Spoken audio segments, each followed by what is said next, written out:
It's Thursday, December 21. In the headlines, motorists urged to obey road rules. 50 driver's licenses suspended. In business news, VMBS to increase fees in 81 categories of services. Regionally, inaugural Suriname Airways flight touches down in Barbados.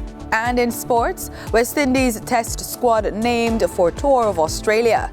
This is the news on PBC Jamaica. I'm Simone Absalom Gale.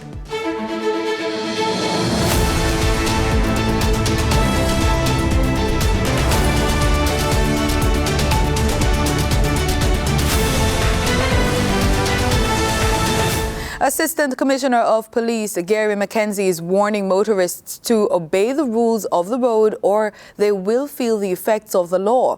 He says just about 50 motorists have had their licenses suspended since the new Road Traffic Act came into force in February. The new law updates fines and penalties for breaches. Since it came into effect, more than 535,000 tickets have been issued to motorists for various offences. The police say 720,694 traffic tickets issued for the breaches of the road code last year. Under the legislation, an accumulation of traffic tickets for offences including speeding, driving or operating motor vehicle while using electronic communication devices, and careless driving causing collision now result in demerit points added to the driver's license. Licenses are suspended through the courts or when motorists accumulate 10 or more points. Party organizers are being reminded to apply for the requisite permits before they stage these events. Head of the Jamaica Constabulary Force Corporate Communications Unit, Senior Superintendent of Police Stephanie Lindsay, says it is a necessary precaution. The matter came up at a recent JIS think tank. SSP Lindsay says the first thing to do is seek a permit from the municipal office. For some events, you need a fire, a certificate from the fire department. You also need to make contact with JCAP to see they will have an interest in your event as well. Under the Noise Abatement Act, it requires that you make a written request application to the commanding officer for the parish or the division in which you intend to host that event at least 10 days prior to hosting the event. SSP Lindsay notes that organizers are required to submit a written request to the commanding officer in advance of the event so as to facilitate proper reconnaissance by the police. To determine the suitability of the venues that they choose and the individuals as well who are hosting these events, whether the promoters, if there are any risk or threat that could arise in the event that they hosted this event. She says permits are granted in writing. So between Sunday and Thursday, the police can grant you permit up to 12 midnight. Fridays and Saturdays up to 2 a.m. SSP Lindsay says national events are usually granted permission to go beyond 2 a.m. She says permit has to be given by the Ministry of Culture, Gender, Entertainment and Sport in that case. She says if promoters do not have the requisite permits, then the event is likely to be shut down as the persons are operating contrary to the law. Right Start, prioritizing early childhood education. That was the theme of the recently concluded Jamaica Teachers Association's Early Childhood Education Conference. Danita Rodney gives us more details on this story. While speaking at the conference, Senior Lecturer in Early Childhood Education at the University of West Indies, Mona, Dr. Zoe Kincaid-Clark, spoke on why early childhood education should be a priority. She says access to high-quality early childhood education can make a difference in a child's trajectory as it is a protective factor. So early childhood care and education or early childhood education is considered to be what we call a protective factor. A protective factor meaning that with all the circumstances that children face it cushions them. So if they come from a situation where the home environment is not strong and stabilizing, and the community is not stabilizing and strong, and the parenting practices they are exposed to is not strong and stabilizing, if they have a chance to go to Miss Matty's basic school, and Miss Matty's basic school gives them support, provides them with stimulation, provides them with good nutrition, that is a protective factor. It cushions them from the full effects of negative behaviors or what we call adverse environmental factors. She continued her presentation by listing some of the negative effects of low-quality early childhood education. So, children who do not have access to high-quality care and education, poorer cognitive and educational outcomes, higher illnesses, psychiatric illnesses, as well as other non-communicable diseases.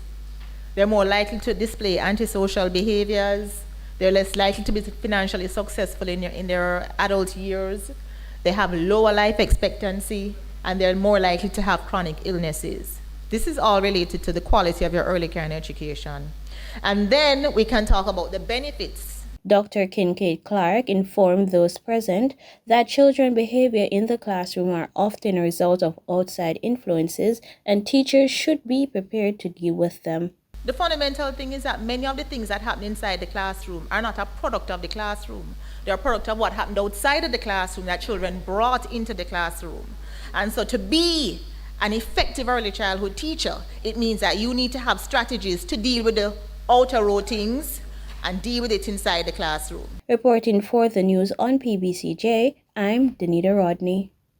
Mrs. Thelma Morris has been giving service to her community, her parish, and the country by extension through teaching for over 30 years. She has a passion for ensuring that children are given the right start in their education journey.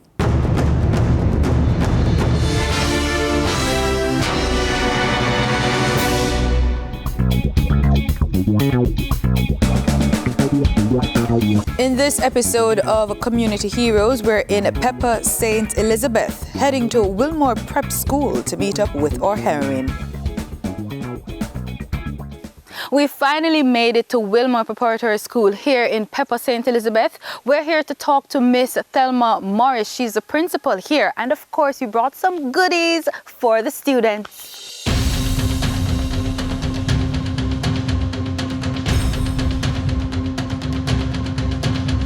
So we're here with the founder of the school, Miss Thelma Morris. Miss Morris, thanks so very much for agreeing to speak with us. You're most welcome. The school was founded when? 1987. Wow, that's a long time ago. Yes. Due to challenges over the last 3 years, the school relocated from Santa Cruz to a small district called Pepper. Why continue in education after all these years? I just love it. I just love the company of children. Really? Yes, I love the company of children. Whenever I'm not at school, I feel like something is missing. You know, it's fun and it's a pleasure to have the children around me in the days. Sometimes you see them jump all in my lap and hug me up. They rip off my stocking, they pull my earring. You have to love it. You have to be dedicated and you have to love it. Other than that, it doesn't make sense. If it's the money alone, it doesn't make sense. If someone wanted to contact you to either give something to the school, donate something, or to get their students registered, how can they do so? The number is 531-2056, or they can email wilmoreprep@hotmail.com.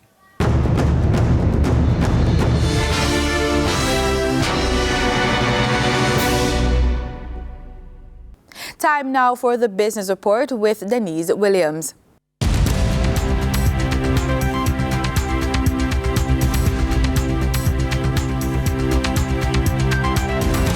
Good day, and let's delve into the key developments that are leaving their mark on boardrooms and trading floors. This is the Business Report, and I'm Denise Williams. Let's get started. In corporate news, Victoria Mutual Building Society to increase fees in 81 categories of services. Consumers are to be prepared for 81 higher fees charged by Jamaica's only building society. Victoria Mutual Building Society, VMBS, reviewed its 8 categories of services to customers and adjusted rates to reflect the cost of doing business. And in the 8 categories, they found 81 fees to increase. VMBS has announced the increase in fees across 17 categories of business that they call day-to-day banking transactions, with the average fee to be $500 for transactions done in branch. Further, VMBS will raise the cost of an additional 16 different transactions in the space of foreign currency transactions. Under the category of miscellaneous services, there are 11 areas that will be hit with increased fees. There are 3 areas that will be charged for the ATM and point of sale transactions. VMBS also notes that asset protection services, such as safe deposit boxes, will see increased fees.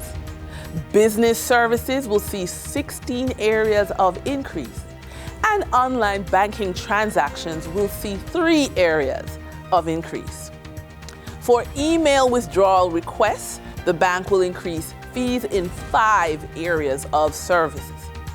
13 areas of mortgages-related fees will see a jump in cost to consumers.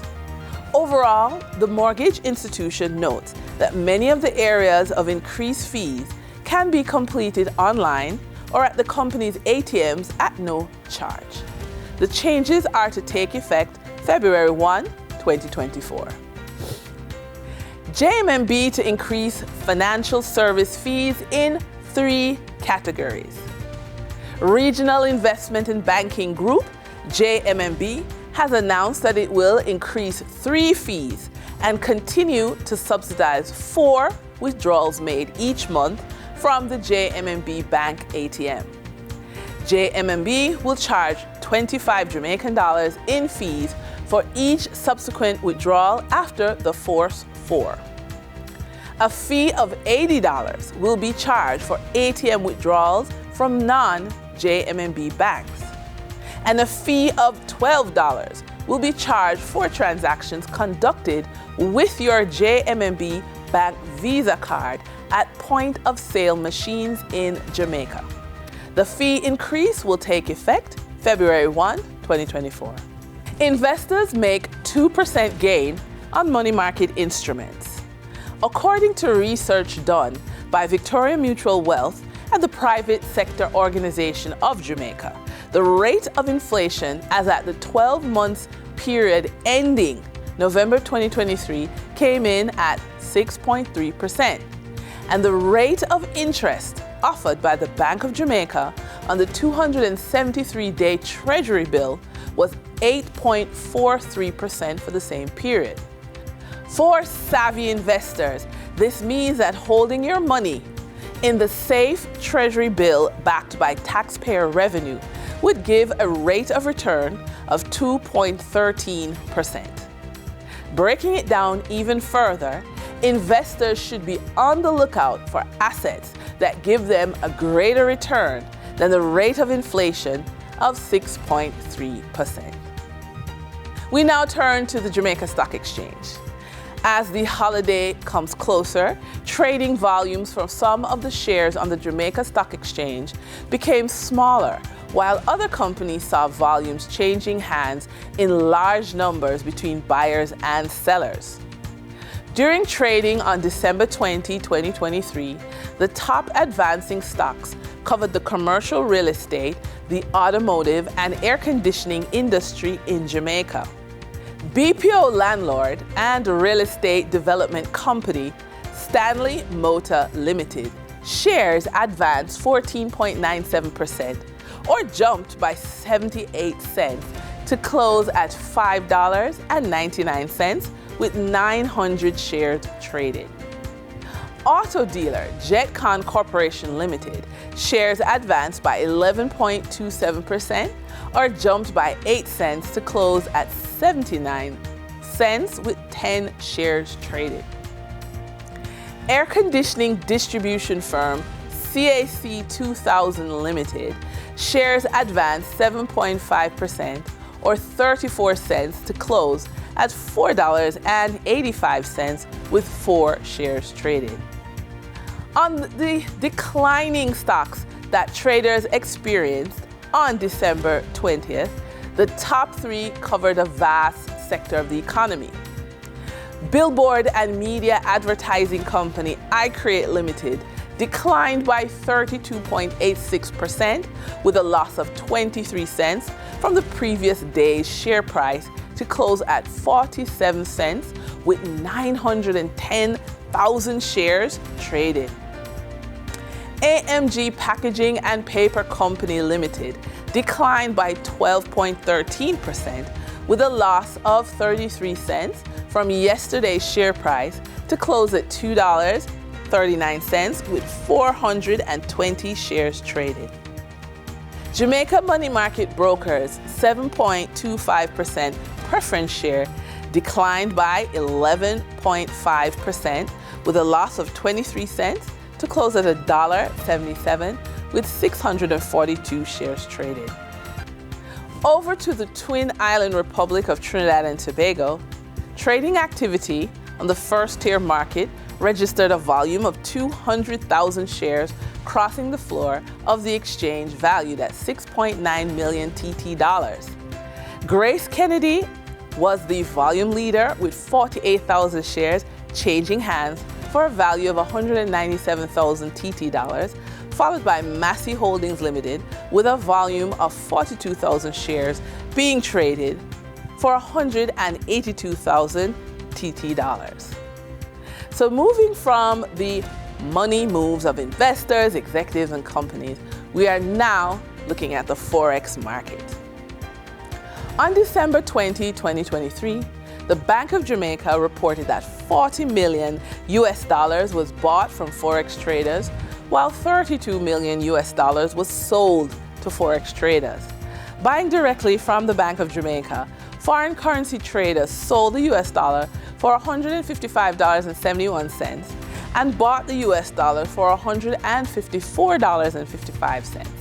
The difference between the buy and sell rate was $1.16, which represents a profit for Forex traders for every US dollar sold. Canadian Forex traders earned a profit of 91 cents from transactions with the Bank of Jamaica. The Canadian dollar was sold at $116.87 and bought for $115.96.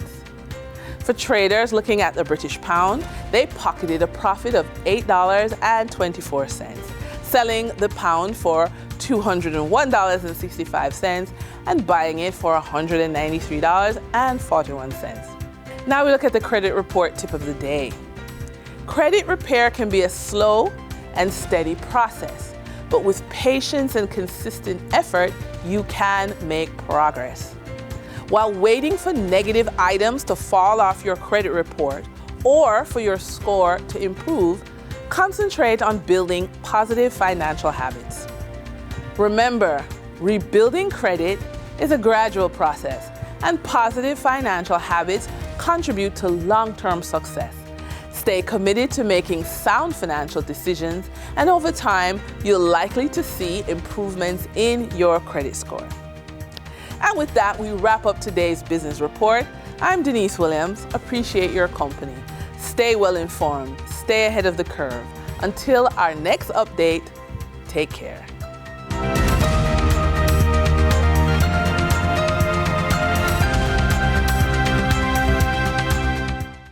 In regional news, in Barbados, another boost for local tourism as Suriname Airways touched down at the Grantley Adams International Airport on Wednesday on its inaugural flight, bearing tour operators, journalists, and tourism officials.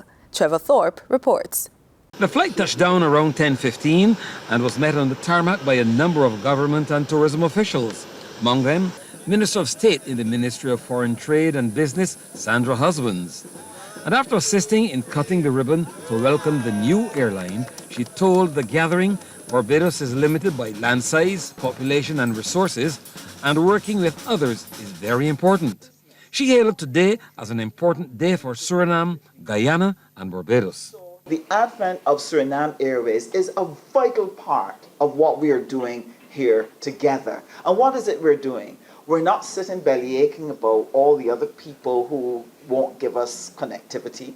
We are looking at what we have in the region. What are the airlines that are available to us, and how can we redeploy them in a way to ensure that we're able to build the connectivity that will give us the trade and the tourism which we need to be able to give our people a good life. And that is why today is a wonderful moment. Suriname's Minister of Economic Affairs, Rashma Kuldip Singh, said as members of CARICOM, Suriname and Barbados enjoys a long relationship, and today's exercise is another step to solidify that relationship. With this inaugural flight from our national carrier Suriname Airways SLM, we are taking steps forward in our commitment to strengthen the bilateral trade relations with Barbados. Both countries have committed to a list of products that can enter the respective markets of Barbados and Suriname. Suriname is grateful for the efforts made by Barbados to facilitate this inaugural flight as we move forward with our bilateral relations as a beacon of regional integration and cooperation to manifest sustainable economic growth for our respective countries and the region as a whole. Acting Chief Executive Officer of Suriname Airways, Captain Steven Ganesh, said today marks the beginning of lots of opportunities for the countries and the strengthening of other travel initiatives. Suriname Airways is, with its almost 62 years of existence, amongst the oldest airlines in the region. This brings with it enormous experience, but also lots of challenges behind us and many more challenges to come. But all these challenges we face with a positive spirit. This new route, which was a request out of Barbados, but also on the planning for Suriname Airways, is another important step to promote the CARICOM spirit, create better connectivity and cooperation. Acting Chief Executive Officer of the Barbados Tourism Marketing Incorporated, Craig Hines, spoke of the itinerary of the new service. Starting from today, December the 20th, 2023, Suriname Airways will operate 2 flights a week, offering convenient connections on Wednesdays and Sundays. This flight will create connections between Barbados, Suriname, Guyana, and, as we haven't mentioned before, Latin America. The aircraft of choice for this exciting venture is a Boeing 737-800, equipped with 12 business, 42 premium economy, and 96 economy seats. This modern and comfortable aircraft will ensure a pleasurable journey for all our visitors, in both directions. Local agriculture is expected to benefit greatly from the new air service. Trevor Thorpe, CBC News. Antigua and Barbuda's Prime Minister Gaston Brown says the parliamentary opposition's absence from the budget debate on Tuesday was a, quote, cop-out, end quote. He also blasted the lawmakers for a, quote, lack of capacity, end quote, and a, quote, waste of taxpayers' funds, end quote, when they chose to stay away. Garfield Burford reports. Government lawmakers approved the appropriations bill shortly before 7 p.m. on Tuesday. It contains roughly $1.9 billion in expected expenditure in the 2024 fiscal year. The budget projects an overall fiscal deficit but a primary surplus as the government moves to improve the fiscal accounts.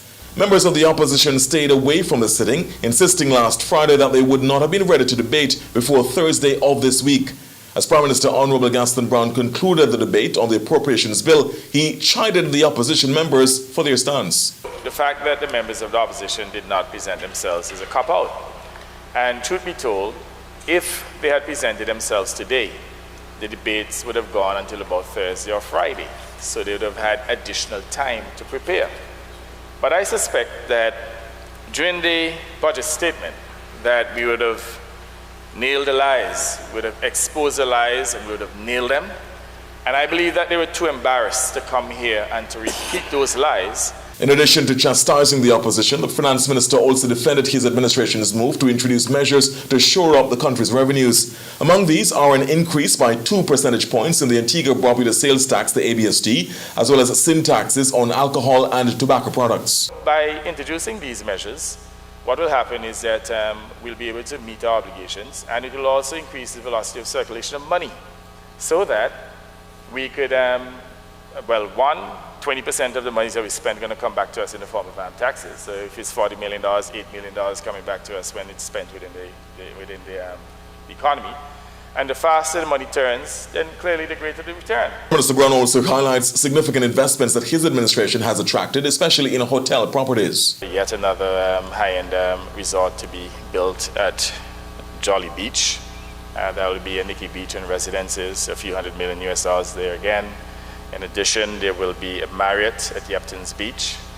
And in total, we have, other than PLH, at least another $1 billion in hotel investments. The appropriations bill will also be debated in Parliament's upper house, the Senate, later this week. Once approved there, it needs the Governor General's assent before becoming law.